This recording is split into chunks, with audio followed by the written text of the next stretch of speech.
के वो पहले ही सोनावार से हार चुके हैं। अब बीरवा से भी पीछे चल रहे हैं उमर अब्दुल्ला। सोचिए, उमर अब्दुल्ला अपनी सीट तक नहीं बचा पा रहे हैं।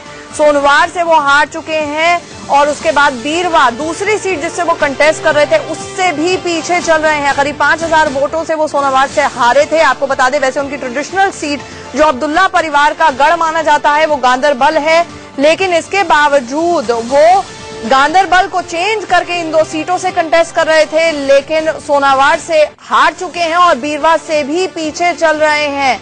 अनुज जी, अब्दुल्ला परिवार के लिए आज फारूक अब्दुल्ला को बहुत याद कर रहे होंगे। फारूक अब्दुल्ला इस वक्त विदेश में अपना किडनी ट्रांसप्लांट कराने के लिए नासाज है उनकी तबीयत, लेकिन कहीं ना कहीं उनकी जो पॉलिटिकल फार साइटेडनेस थी, उनकी जो एक तरह से जो चुनाव में एकदम से एक किंग मेकर की भूमिका में आ जाने वाली बात थी, वो सब उमर अब्दुल्ला मिस कर रहे होंगे। अपनी सीटें तक नहीं बचा पा रहे हैं यहाँ पे। अनुज जी, उमर अब्दुल्ला गंडरबल में 2002 में भी हारे थे, लेकिन पिछली बार जब जीते और सीएम बने उसके बाद कोई भी सोचता कि वो अपनी सीट पे फिर से लड़ेंगे।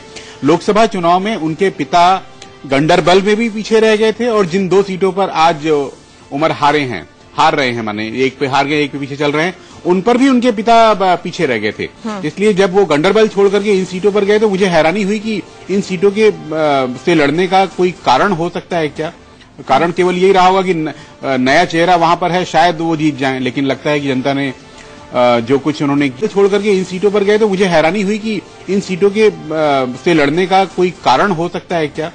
कारण केवल यही रहा होगा कि नया चेहरा वहां पर है, शायद वो जीत जाएं, लेकिन लगता है कि जनता ने जो कुछ उन्होंने किया बाढ़ के समय भी जो नहीं किया, बाढ़ के पानी में न सिर्फ एनसी डूबती हुई नजर आ रही है जम्मू कश्मीर में, बल्कि उमर अब्दुल्ला की अपनी सीटें भी डूबती हुई नजर आ रही हैं। मीम अफजल जी, बाढ़ में इतना खराब एनसी ने जो भी उसको करना चाहिए था, एक मैकेनिज्म आना चाहिए था, आपने उनको सपोर्ट किया, इसके बावजूद नहीं नजर आया और यही वजह है जिसका खामियाजा भुगत रहे हैं।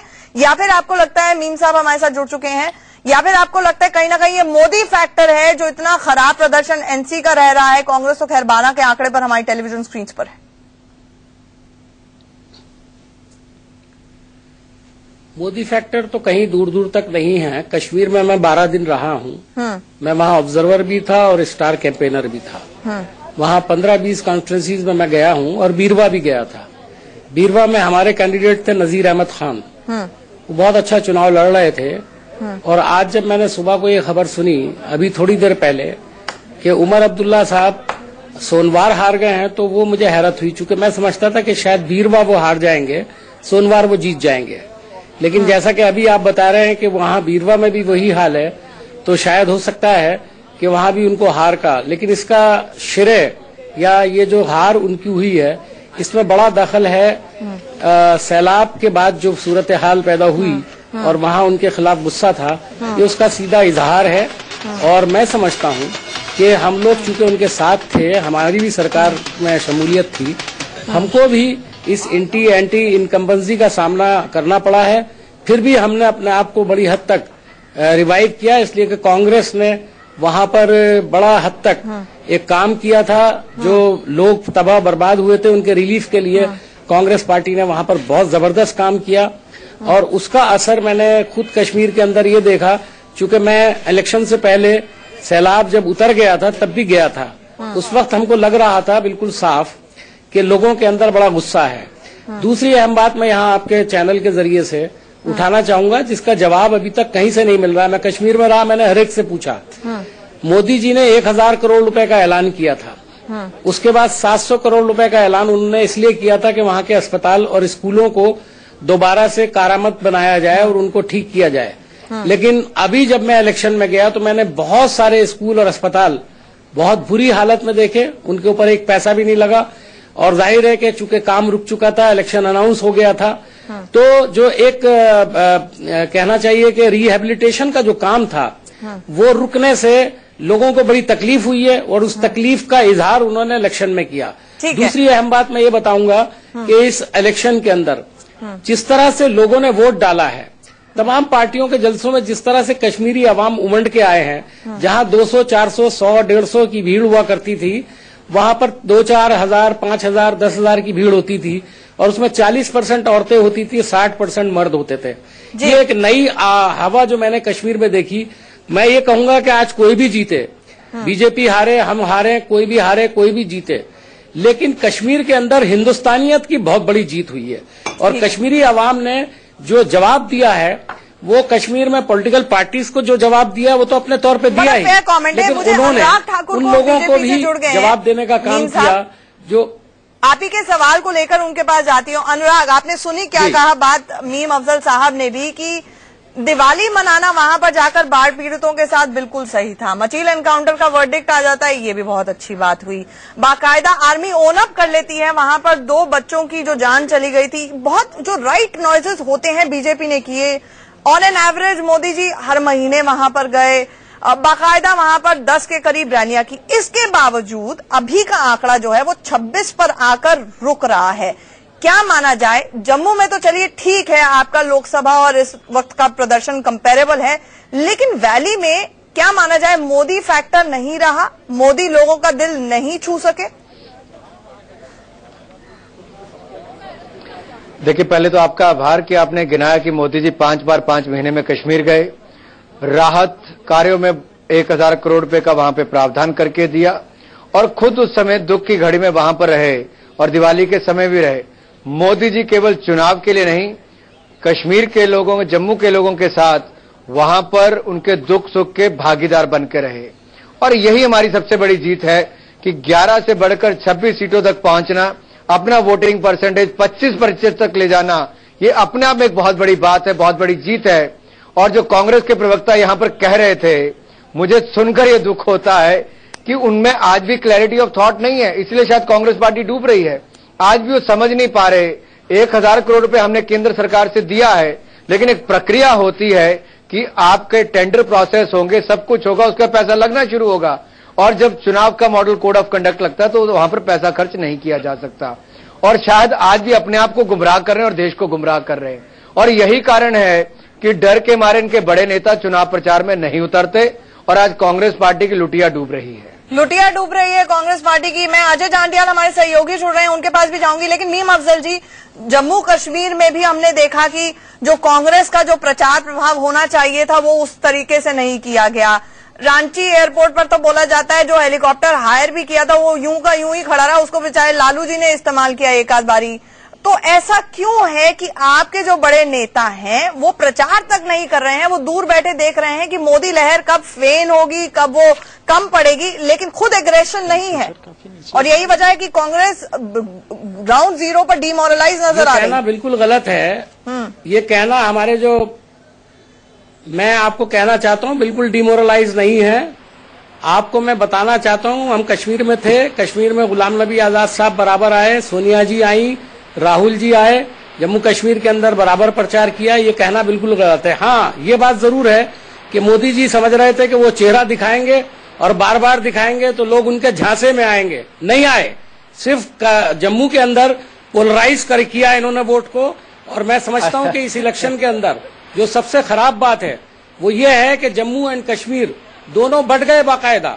एक बीजेपी को जा रहा है, एक पीडीपी को जा रहा है। उसमें हम लोगों की सीटें शायद बहुत कम हो सकती थी, लेकिन फिर भी हमने रिटेन किया है। और जहां तक कश्मीर का ताल्लुक है, मैं समझता हूं कि मैंने ये बात कश्मीर में एक प्रेस कॉन्फ्रेंस में कही थी कि आप तो 44+ की बात करते हो। I said that 44+ is a joke and that has become proved. Now it is proved that it was a joke. और आप 44 तो बहुत दूर की बात है, कहां पहुंच गए हैं। लेकिन अगर आप कहते हैं हम 11 से 22 होंगे और 24 कांग्रेस पार्टी तो सारा मीडिया आपको कहता है कि आपने बहुत बड़ा काम किया है। लेकिन आप चूंकि 44 का नारा लगा रहे थे, 44+ का, और आप 23-24 पर आ रहे हैं, तो आपका जो कमाया हुआ था वो सब चला गया। और अब आप ये कह रहे हैं कि हमने बड़ा परफॉर्म किया है। परफॉर्म किया है तो हिना भट्ट क्यों हार गई? आप तो कह रहे थे हिना भट्ट जीतेंगी। कल हिना भट्ट एक चैनल पर मुझसे कह रही थी, लेकिन सवाल ये है रैली के अंदर जो है कमल खिलेगा। मैंने कहा कि मैं कह रहा था कि एक ही कमल खिला था वहां पर, वही हिना भट्ट की शक्ल में, और कल शाम तक वो भी मुरझा जाएगा। वो दोपहर में ही मुरझा गया जी। हिना भट्ट हुआ है, आपकी एक सीट नहीं आई और आप कांग्रेस को गाली दे रहे हो और कांग्रेस को बुला कह रहे हो। पहले अपने गिरबान में डालिए कि आपके नेता कश्मीर के अंदर क्यों इतने पॉपुलर नहीं हो सके। इतनी मीटिंग करके 5 बार कश्मीर में 10 सीट नहीं आ पाए। अच्छा ठीक है, ठीक है। अब मैं आप दोनों को, क्योंकि हिना भट्ट का जिक्र हुआ है, हिना भट्ट से हमारे सहयोगी अरविंद चतुर्वेदी ने बात की है, वो सुन लेती हूँ, फिर इसी मुद्दे पर दोबारा आती हूँ आप दोनों के पास। हिना भट्ट। जम्मू कश्मीर विधानसभा चुनाव में भारतीय जनता पार्टी ने बहुत अच्छा प्रदर्शन किया है और अभी भी बहुत सारे नतीजे उनके पक्ष में आ रहे हैं। हमारे साथ हिना भट्ट हैं जो सुबेरे लीड कर रही थी, अभी टेल कर रही हैं, लेकिन अभी नतीजे आना बाकी हैं। इनकी भी अभी उम्मीदें बरकरार हैं। हिना जी, बीजेपी बहुत अच्छा कर रही है और आप भी सुबह बहुत अच्छा कर रही है जी। क्या लगता है कि सरकार आपकी बनना लगभग तय है? सरकार हमारी बनेगी, पूरी उम्मीद है मुझे, और काफी सीटों से हम लीड कर रहे हैं। ये बहुत बड़ी बात है हमारे लिए। जितनी लोग पूरे बीजेपी कार्यकर्ताओं ने, हम लोगों ने मिलकर की है, मेहनत की है, तो सफलता मिलेगी कहीं न कहीं, किसी न किसी रंग में सफलता जरूर मिलेगी। हिना जी, एक और बड़ा सवाल लोगों के मन में है कि वैली में जो प्रदर्शन, जो उम्मीद थी नरेंद्र मोदी को, या आप लोगों ने जिस तरीके से मेहनत की थी, जिस तरह से आवाम खुलकर सामने आया था, वोटों का परसेंटेज बढ़ा था, उस तरह से सीटें निकल के सामने नहीं रहे। ऐसा आपको क्या लगता है, क्यों ऐसा? देखिए, पहली बार भारतीय जनता पार्टी वैली में इलेक्शन लड़ रही है। ऐसे अगर आप कुछ महीने पहले देखें तो भारतीय जनता पार्टी यहाँ पे बिल्कुल थी नहीं, नजर नहीं आती थी।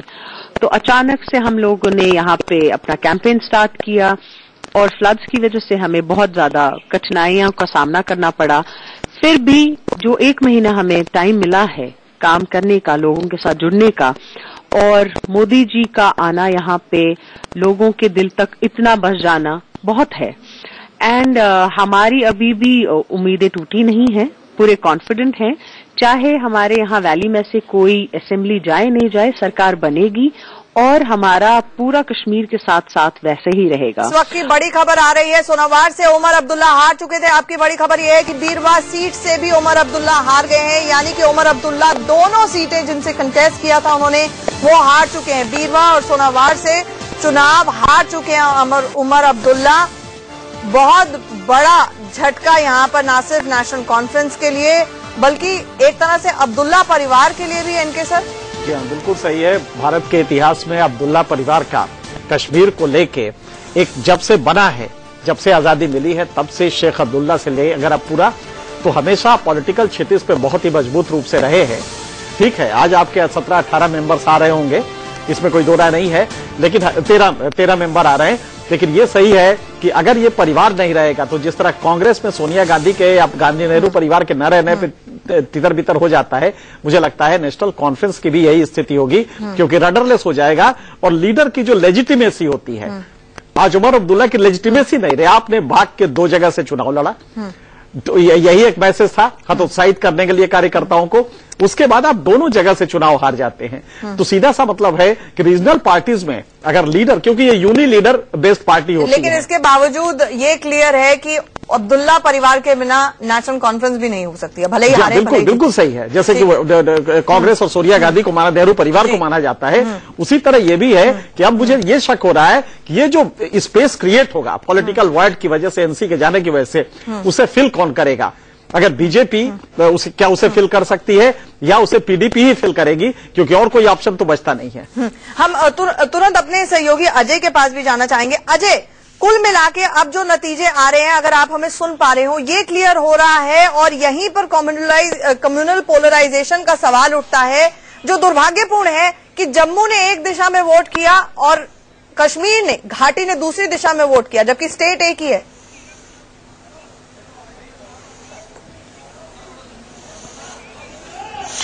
जी बिल्कुल, आपको बताऊं कि बीजेपी का शुरू से ही मकसद ये रहा है, चाहे वो पार्लियामेंट इलेक्शन थे, चाहे असेंबली इलेक्शन है, पोलराइज करके ही बीजेपी कहीं न कहीं कुछ सीट, ये जो जम्मू की सीटें हैं वो जीत सकती थी, और वैसा ही हुआ। चाहे वो किश्तवाड़ की बात की जाए, चाहे वो डोडा भद्रवा की बात की जाए, ये वो इलाके हैं जो सबसे ज्यादा पोलराइज होने का अनुमान लगाया जा रहा था, और वैसा ही दिख भी रहा है। और तीनों सीटें जो कि पहले नेशनल कॉन्फ्रेंस कांग्रेस के पास थी, उनको पोलराइज करके बीजेपी जो है अपने हक में लाने में कामयाब रही है। वैसे ही रामबन में भी देखने को मिल रहा है। बिल्कुल अब आंकड़े जो है 25 से 26 सीटों के बीजेपी के आते दिख रहे हैं, मगर मोदी वेव का असर जो है सिर्फ जम्मू रीजन में ही सिमट कर रह गया है। लद्दाख की बात करें, वहां पर मेंबर पार्लियामेंट बीजेपी के हैं, मगर बीजेपी एक भी सीट नहीं निकाल पा रही है। वो एक बहुत बड़ा झटका है इनके लिए। एक जो मिशन 44 का जो नारा था वो कामयाब नहीं हो रहा है, ये बहुत बड़ा सेटबैक है। जम्मू के जो 3 अहम सीटें, बिल्कुल मैं आपको बताऊं, हमने खुद जब फ्लड के दिनों में कश्मीर में मैं खुद गया था, वहां पर भी हमने देखा कि किस तरह से लोगों में जो रोष था वो सीधा सीधा उमर सरकार के खिलाफ था, उमर अब्दुल्ला के खिलाफ था। असर पड़ेगा? उमर अब्दुल्ला जो है लोगों को ग्राउंड पे नहीं मिल रहे थे, उनको कहना था कि जो बिल्कुल आपको बताऊं कि बहुत बड़ा असर दिख सकता है, क्योंकि नेशनल कॉन्फ्रेंस जम्मू की बात करें तो सिर्फ 2 सीटें नेशनल कॉन्फ्रेंस की जम्मू में आ रही हैं, और बाकी कश्मीर की भी बात करें तो कश्मीर में भी बहुत बेहतर हालात नहीं है। और खासतौर पे उमर अब्दुल्ला का हार जाना, इससे पहले अगर फारूक अब्दुल्ला की बात की जाए, उमर अब्दुल्ला के जो पिता हैं वो पहले ही लगभग राजनीति से संन्यास उनका हो चुका है जब वो पार्लियामेंट इलेक्शन हार गए। तो कहीं ना कहीं एक बहुत बड़ा सेटबैक है। उमर अब्दुल्ला युवा नेता थे, इसी को लेकर कहीं ना कहीं ये सत्ता जो है उमर अब्दुल्ला को सौंपी थी। जब वो खुद दोनों सीटों से हार जाते हैं, अपनी पुश्तैनी सीट वो छोड़ देते हैं, और 2 सीटें जो जिन पे लड़ा है वो भी हारते हैं, बहुत बड़ा सेटबैक नेशनल कॉन्फ्रेंस के आने वाले समय भी ले डूबा। और आज की अगर सबसे बड़ी ब्रेकिंग न्यूज अगर यह है तो यह है कि उमर अब्दुल्ला अपनी एक भी सीट नहीं बचा पाए, दोनों सीटों से वो हार गए हैं। इस बड़ी खबर पर भी हमारी नजर बनी रहेगी। एक छोटे से ब्रेक के लिए रुक रहे हैं, तुरंत लौटते हैं। इस वक्त की बड़ी खबर आ रही है, उमर अब्दुल्ला अपनी दोनों सीटों से हार गए हैं। सोनवार से वो पीडीपी के उम्मीदवार से हारे, उसके बाद बीरवा का अभी चुनावी जो नतीजा आया है वहां पर भी उमर अब्दुल्ला हार गए हैं। कांग्रेस के नजीर अहमद ने उन्हें हराया है। इस वक्त की बड़ी खबर आ रही है, बीरवा से भी उमर अब्दुल्ला हार गए हैं। राज्य के मुख्यमंत्री रहे, 10 जनपद के साथ अच्छी इक्वेशन रही, इसके बावजूद हार का सामना।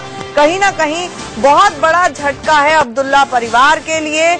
हमारे साथ मीम अफजल जी लगातार जुड़े हुए हैं। मीम अफजल जी, कांग्रेस के कैंडिडेट नजीर अहमद जी बताया जा रहा है जीत गए हैं वहां से, तो आज आप खुश होंगे कि आपके कैंडिडेट जीत गए, या फिर दुखी होंगे कि जो सहयोगी था, जो मुख्यमंत्री था, जिसको समर्थन दिया, वो हार गए? बताया आपको। हाँ, देखिए, हमने चुनाव अलग अलग लड़ा था और हमारा इख्तिलाफ था एनसी से, और इसीलिए हमने चूंकि सैलाब को लेकर के भी और पुरानी पॉलिसियों को भी लेकर हमने सबसे बड़ी गलती ये की थी कि हमने 3 साल वाला मुआहदा नहीं किया, 6 साल उनको सरकार चलाने दी, और हम जो चाहते थे वो हम नाफिज नहीं कर सके। ये हमारी कमी भी है और इसका हमें अफसोस है, खेद है। जहां तक नजीर का, मैं पहले ही बता रहा था आपको कि नजीर के जलसे में मैं और अंबिका सोनी जी दोनों गए थे, और वहां पर हमने देखा था कि लोगों के अंदर बहुत जोश था, और मुझे लगता था कि उमर अब्दुल्ला साहब वहां से चुनाव हार जाएंगे। लेकिन सुबह खबर आ रही थी कि वो लीड कर रहे हैं, तो मुझे हैरत हुई थी। लेकिन सोनवार में सभी लोग कह रहे थे कि वो शायद जीत जाए, लेकिन वो वहां भी हार गए। इसका मतलब है कि गम और गुस्सा जो है वो बहुत ज्यादा था उनके खिलाफ, और सारा गुस्सा जो है लोगों ने उनके पार्टी के लीडर के ऊपर उतार दिया। जहां उनको मौका मिला वहां उन्होंने उस पर गुस्सा उतार दिया। जाहिर है कि अब ये एक अफसोसनाक बात है कि एक युवा चेहरा थे, और उनकी पार्टी एक बड़ी पुरानी कांग्रेस वहां के कश्मीर की पार्टी है, एक नेशनलिस्ट पार्टी है। मुख्यमंत्री जो रह चुके हैं उनके लिए दिन भारी है। उमर अब्दुल्ला ही नहीं, बाबूलाल मरांडी पूर्व मुख्यमंत्री झारखंड के, वो भी दोनों जगह से चुनाव हार चुके हैं। माफ कीजिएगा, रोकना चाहूंगी आपको मीम अफजल साहब। गिरिडीह और धनवार से चुनाव लड़े थे बाबूलाल मरांडी। झारखंड विकास मंच से एक्स बीजेपी और पूर्व मुख्यमंत्री दोनों ही जगह से चुनाव हार गए हैं। बहुत ही क्लीन इमेज है इनके सिंह सर, लेकिन इसके बावजूद भी हार का सामना। जी हाँ, ये बड़ा ही चौंकाने वाला है, क्योंकि अगर मान लीजिए ये माना जाए कि ट्राइबल्स अपने नेताओं से नाराज है, उनके करप्शन से नाराज है, हमेशा चीफ मिनिस्टर 14 साल में ट्राइबल ही रहा है, तो फिर मरांडी के बारे में यह माना जाता था कि सबसे क्लीन इमेज के व्यक्ति हैं, और बीजेपी को बहुत बड़ा झटका लगा जब बाबूलाल मरांडी निकले। आज अगर दोनों जगह से हारते हैं तो बड़ी सीधी सी बात है कि कहीं ना कहीं ट्राइबल्स ये मैसेज दे रहे हैं कि हमें ट्राइबल लीडर नहीं चाहिए, हमें लीडर वो चाहिए जो कि हमारा विकास करे, irrespective of whether is a tribal or not. क्योंकि बीजेपी ने बड़ा सटल मैसेज ऑफ कॉन्स्पिकुअस था उनका ये मैसेज कि कहीं ना कहीं हम नॉन ट्राइबल को अब की बार लाएंगे। ये मैं छिपा नहीं था, ट्राइबल को ये मालूम था, अपोजिशन इसको कैश कराने की कोशिश भी की। ऐसे में अगर ट्राइबल बाबूलाल मरांडी ऐसे ईमानदार छवि को हराता है तो इसका मतलब है कि वो अब ये बहुत कुछ हो गया। 14 साल में आपने ट्राइबल नेता देखे किस तरह करप्शन रहा, किस तरह विकास नहीं हुआ, कि पूरा का पूरा झारखंड ह्यूमन डेवलपमेंट इंडेक्स पे 24वें नंबर पर है। तो मेरे ख्याल से ये मैसेज था और इसी मैसेज की वजह से आज आप देखें कि बीजेपी एब्सोल्यूट मेजॉरिटी की तरफ लगभग बढ़ गई है। 42 सीटें लगभग हमारा टिकर दिखा रहा है मतलब और एब्सोल्यूट कम से कम ये मेजॉरिटी बहुत हो बड़ी गई। राहत की बात है कि 9 सरकारें, 3 बार प्रेसिडेंट रूल, 5 बारी मुख्यमंत्री बदलने के बाद, 10 चीफ सेक्रेटरी और 14 डीजीपी के बाद कम से कम अनुराग ठाकुर जरा मुस्कुराइए। हम ब्रेक पर जा रहे हैं, उसके बाद आपके रिएक्शन के लिए आएंगे, तुरंत लौट।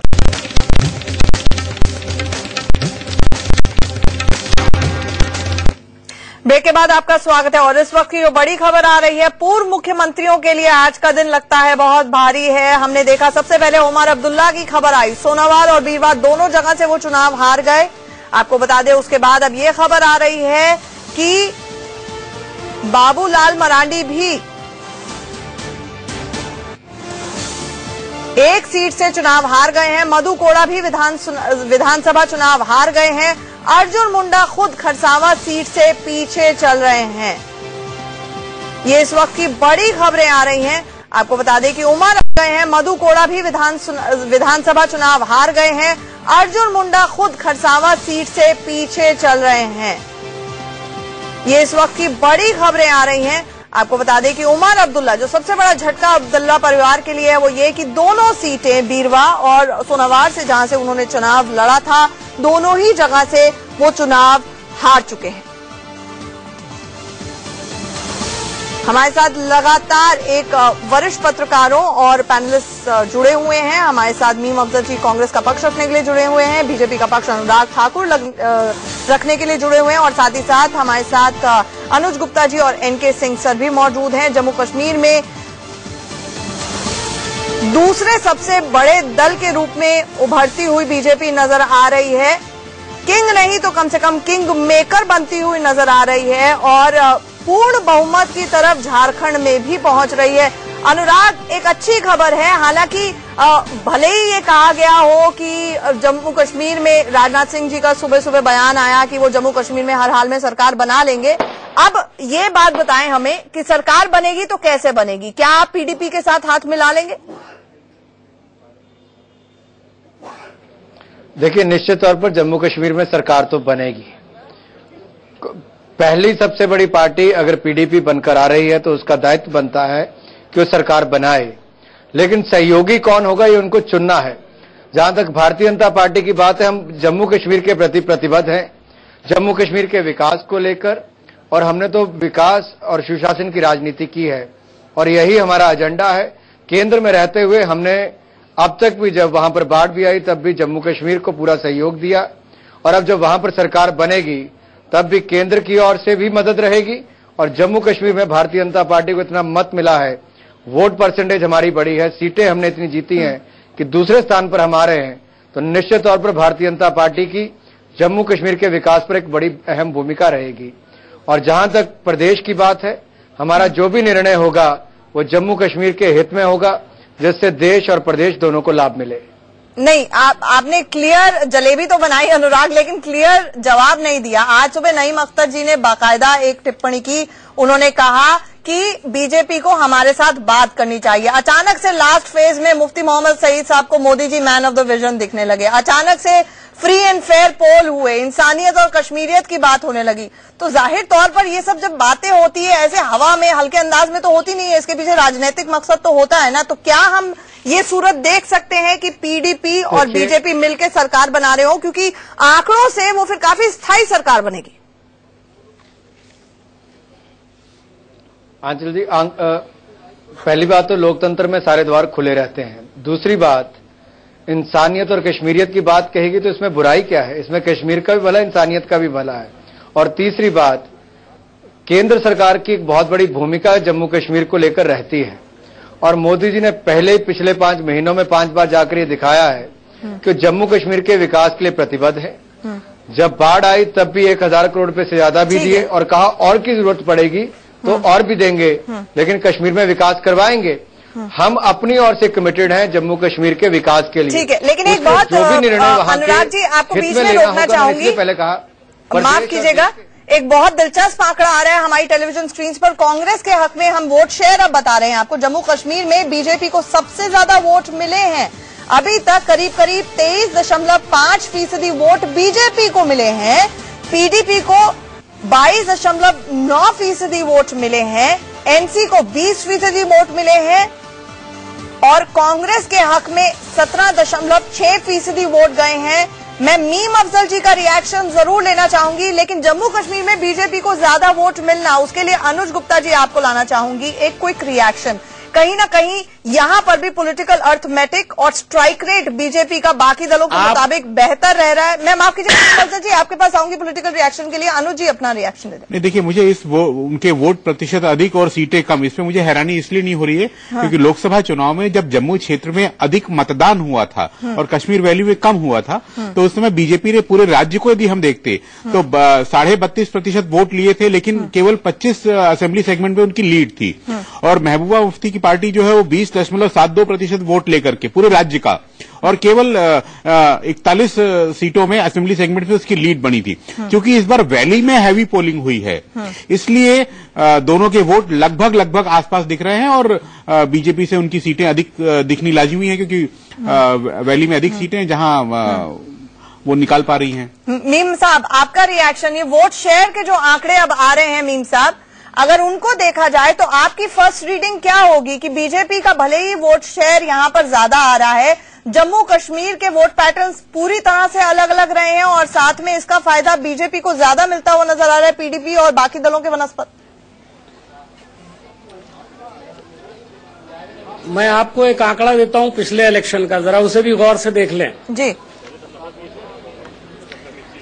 नेशनल कॉन्फ्रेंस को 11.10% वोट मिला था लोकसभा के चुनाव में और वो एक भी सीट नहीं जीते थे। पीडीपी को 20.50 20.5% वोट मिला था और वो 3 सीटें जीते थे।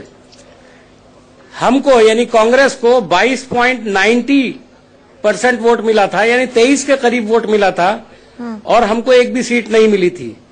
भारतीय जनता पार्टी ने वोट बैंक बढ़ाया नहीं है, घटाया है। उनको 34.47% 34.47% वोट मिला था और वो 3 सीट जीते थे। आप अभी फरमा रही हैं उनको 22% वोट मिला है और अपना वोट उन्होंने बढ़ाया है। पिछले लोकसभा के चुनाव के मुकाबले में भारतीय जनता पार्टी ने अपना वोट घटाया है, बढ़ाया नहीं। इसका मतलब ये है कि मोदी जी का मैजिक काम नहीं कर रहा। लोकसभा में उसने काम किया लेकिन अभी इस चुनाव में काम नहीं किया। अगर लोकसभा से आप चुनाव से तुलना करेंगे तो मैं समझता हूं कि हमने, अगर मुझे नहीं मालूम आपने कितना मुझे बताया, लेकिन हमारा 20.50 था या 22.90 था, 23% था। 17 पे आप उसमें कोई कमी आई है तो मुझे बताएं। लेकिन सीटें हमारी 17 थी। 17.6% मीम साहब पहुंच गए। लेकिन आपने बहुत महत्वपूर्ण बात की। अनुराग ठाकुर जवाब दें, मोदी का मैजिक अगर शेयर लोकसभा चुनाव के मुकाबले अगर असेंबली इलेक्शन को देखा जाए तो फीका पड़ता हुआ नजर आ रहा है, आपका जवाब? निश्चित तौर पर नहीं, अभी भी हमारा वोट परसेंटेज सबसे ज्यादा है और निश्चित तौर पर ये आंकड़े घुमरा फिरा कर आप जितने मर्जी दिखाइए, लेकिन विधानसभा के चुनाव में मुद्दे लग रहते हैं, नेता लग रहते हैं, स्थानीय मुद्दों पर चुनाव लड़ा जाता है और उसके चलते भी अगर भारतीय जनता पार्टी को सबसे ज्यादा वोट मिला है तो इस बात की हमें प्रसन्नता होनी चाहिए। नहीं, लेकिन आप तो 44 प्लस लाने वाले थे ना। इंडिपेंडेंट कैंडिडेट्स बहुत खड़े होते हैं। आपका तो 44 प्लस का मिशन था, आप यहाँ पर 26 पर आकर फंस गए। आप कह रहे हैं ये झूठे आंकड़े हैं, आप साबित करिए। आप बताइए कितना वोट आया था पिछले चुनाव में आपको? कहते हैं लोकसभा के चुनाव में कितना वोट आया था? चुनाव लड़ रहे हैं और आप बता दीजिए सही चुनाव क्या है, सही आंकड़े क्या है? 44 प्लस क्या है? 44 प्लस ये है कि हम इतनी सीटें जीतकर सरकार बनाएंगे। और आपको ये भी कश्मीर में 43 सीटें हैं और जम्मू में 37 सीटें हैं। मतलब पीडीपी मिला के आप 44 प्लस होंगे। आपकी सीटें बढ़नी चाहिए। हम वहां पर पहली बार चुनाव लड़ रहे हैं और उसके बावजूद हमने जितना अच्छा प्रदर्शन किया है वो अपने आप में मुझे लगता है काबिले तारीफ है। मीम साहब, अगर आप 44% ना कहते, 44 प्लस ना कहते तो आपका परफॉर्मेंस यकीनन काबिले तारीफ होता। लेकिन आप बड़ी बड़ी बातें जब करते हैं और उसके बाद कम वोट पाते हैं तो फिर वो इम्पैक्ट नहीं रहता। अरे आपके तो नेता ही नहीं आते मीम साहब, पूरे चुनाव में आप भारतीय जनता पार्टी ने जितना जबरदस्त अभियान चलाया, जितना एडवर्टाइजमेंट दिया, जितना टेलीविजन चैनल्स के ऊपर पैसा का बेदरेग इस्तेमाल किया, उसके बावजूद भी अगर आप 44 के बाद 24 पे आ जाते हैं, 26 पे आ जाते हैं, तो कौन सा तीर मार लिया आपने? दूसरी बात ये, आप पोलराइज करके वोट ले रहे हैं, ये कोई अच्छा संकेत नहीं है। किसने मना अगर किया? कश्मीर में आप 2 सीट जीतते तो मैं मानता कि मोदी जी का जादू काम कर रहा है और उन्होंने पोलराइजेशन नहीं किया। अब आपको सीट्स नहीं मिल रही हैं। नहीं, मैं खिसियानी मिलने की बात नहीं है। जवाब दीजिए, जवाब दीजिए। मुझे आप बताइए कि आपका परसेंटेज पिछले पूरे देश भर में कांग्रेस का टुकड़ा साफ होता नजर आ रहा है। झारखंड में आपको 10 सीटें नहीं मिल पा रही हैं। अरे भाई, हमारा में दिखाता है कि झारखंड में आप डबल डिजिट 10 सीट तक नहीं पहुंच पा रहे। हो गई कश्मीर से। अब आप देखिए किस तरह से कांग्रेस पूरे देश के नक्शे से साफ होती चली जा रही है। आप कश्मीर की बात कर रहे हैं, झारखंड की बात कर रहे हैं। जो झारखंड में आपकी हालत हुई वही दिल्ली में आपकी पहले हुई, हरियाणा में आपकी हुई। अपनी नाकामी को कबूल कर रहा है। आपकी हर जगह यही हालत। देखिए हरियाणा में भी हुई, कश्मीर में अपनी नाकामी, दिल्ली में भी हुई, झारखंड में भी हुई।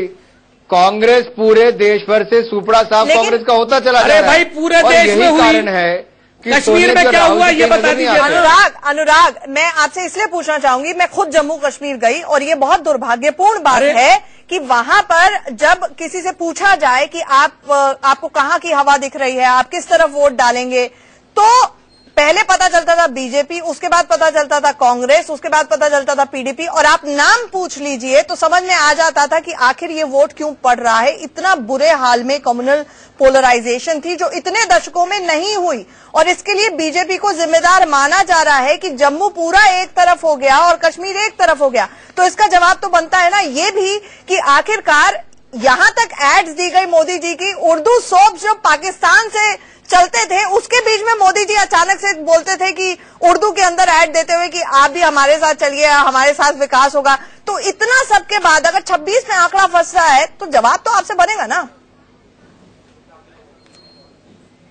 आप लोकल डायलेक्ट में अगर बात करते हैं तो लोकल लोगों से कनेक्ट करने की बात करते हैं, उनकी भाषा में उनसे बात करने की बात करते हैं। इसमें कहां अपराध है? अगर आप ये कहेंगे पूरे हिंदुस्तान में आप हिंदी टीवी चैनल क्यों चलाती हैं, क्योंकि यहाँ के लोग हिंदी भाषा समझते हैं। इतने सब एफर्ट के बाद, 10 से ज्यादा रैलियों के बाद, हर महीने वहां जाने के बाद, दिवाली वहां पर मनाने के बाद, ट्वीट भेजने के बाद, इस सब के बाद अगर 26 सीटें हैं तो सवाल लाजमी है कि क्या मोदी मैजिक फीका नहीं पड़ा? अनुराग जी, आप बहुत नौजवान हैं, पार्लियामेंटेरियन हैं। आप ये देखिए 11 सीट से मेरी अगर बात मुझसे मुझे जवाब देने दीजिए। मैं आपको एक एडवाइस करना चाहता हूं। मैं कश्मीर में 11 सीट से 26 सीट पहुंच। एक छोटी सी बात कहना चाहता हूं, आप नौजवान हैं, मैं भी पार्लियामेंट में रहा हूं। आपकी बात आप मेरी सुनिए। मैं चाहता हूं आप लंबी राजनीति करें। मैं आपकी बात बताना चाहता हूं, जवाब देने दीजिए। सुन लीजिए मेरी बात। अगर आप मेरी 1 मिनट बात सुनेंगे तो मुझे खुशी होगी।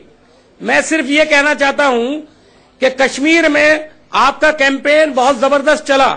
आपने वहां के उर्दू अखबारों को, वहां के अंग्रेजी अखबारों को, ये जम्मू के हिंदी अखबारों को, सबको बड़ी तादाद में इश्तहार दिए, मोदी जी का प्रोपेगेंडा किया। लेकिन सब बराबर हो गया जब आप कन्वर्जन की लहर चला रहे थे यहां पर आपके लोग परिवार के। कश्मीर के अंदर उसका जितना बड़ा नुकसान आपको हुआ है, मैं समझता हूं कि मोदी जी वहां जरूर कुछ ना कुछ दिखाते। अगर ये कन्वर्जन की लहर आपने ना दिखाई होती जिससे कश्मीर के अवाम टोटली आपके खिलाफ हो गए, जो आपके बारे में थोड़ा सोच भी रहे थे, उन्होंने सोचना बंद कर दिया और उसका रिएक्शन नहीं है। हाँ, जम्मू के अंदर आपको इसके नतीजे में फायदा हुआ। मुझे मैं समझता हूँ देश के लिए कोई फायदे का सौदा नहीं किया आपने। मैं इसका जवाब, आप मुझे नसीहत मत दीजिए मीम साहब, आप नसीहत अपनी पार्टी को दीजिए। आपको एडवर्टाइजमेंट देने के लिए किसी ने मैं नसीहत नहीं दे रहा हूं, आप मेरे भाई हैं। भाषा में बोलने के लिए किसी ने नहीं रोका था। आपको वोट परसेंटेज नहीं मिला है। आप ये चिंता कीजिए कि कांग्रेस का अस्तित्व कैसे भाई, मैं एतराज थोड़ी कर रहा हूं अनुराग जी, मैं एतराज नहीं कर रहा, मैं तो सिर्फ बता रहा हूं। आपकी सीटें कम हुई है, हमारी सीटें बढ़ी है, हमारा वोट शेयर बढ़ा है। हमने जम्मू कश्मीर में वोट शेयर और सीटें बढ़ाई हैं, हमें इस बात की खुशी है। आपका वोट शेयर लेकिन आपको चिंता करनी होगी कि आप लोग किस तरह से नीचे जा रहे हैं। चलिए और ठीक है। दूसरी बात, झारखंड में हमने सरकार बनाई अच्छा, ठीक है। और हमारे जम्मू साथ- कश्मीर में भी हमारा बहुत बड़ा योगदान अभी बनी रहेगा। नहीं है अनुराग जी, क्योंकि ये सवाल है कि ट्राइबल मिनिस्टर होगा चीफ मिनिस्टर या नॉन ट्राइबल चीफ मिनिस्टर होगा। अभी सरकार बनी नहीं है। अंग्रेजी में हमने शुरुआत की थी, मैनी स्लिप्स रूटीन जो भी होगा भारतीय जनता पार्टी का ही होगा, ट्राइबल नॉन ट्राइबल जो भी होगा। अच्छा, एक छोटे से ब्रेक के लिए यहाँ पर रुकना पड़ेगा। उसके बाद जो आंकड़ों को लेकर आप में नोकझोंक चल रही है, अनुज जी को लेके आएंगे, उनका भी रिएक्शन लेंगे एग्जैक्ट आंकड़ों के लिए। एक छोटा सा ब्रेक तुरंत